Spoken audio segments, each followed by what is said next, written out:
चपटीवाला असतंय त्याला काय माहित असतंय.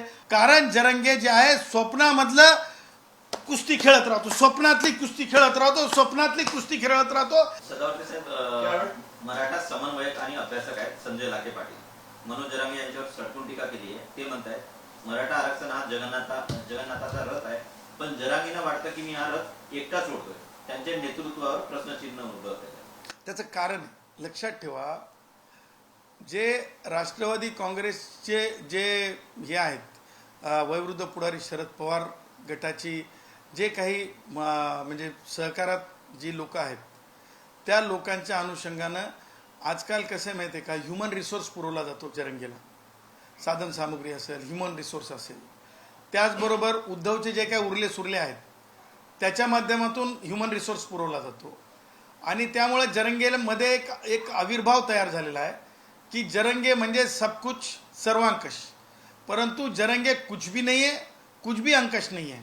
जरंगे इज इक्वल टू, कारण जरंगेचं असं आहे की इज इक्वल टू झिरो. याच्यासाठी म्हणतो मी की जरंगेला ना तर संविधानाचं ज्ञान आहे.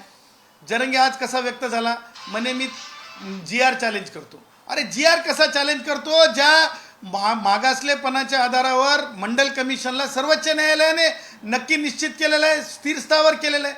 त्याच्यामुळं जरंगेच्या मनामध्ये जे आहे ते, जरंगे म्हणजे आमच्या फिल्म इंडस्ट्रीमध्ये मोठे मोठे प्रोडक्शन हाऊस असतात, त्या प्रोडक्शन हाऊसमध्ये एक एक हिरो आपला ठेवणीतला असतो.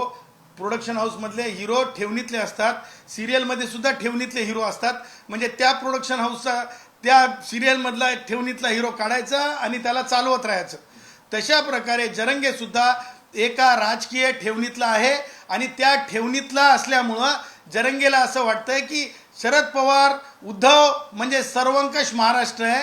कारण जरंगे जे आहे स्वप्नामधलं कुस्ती खेळत राहतो, स्वप्नातली कुस्ती खेळत राहतो, स्वप्नातली कुस्ती खेळत राहतो.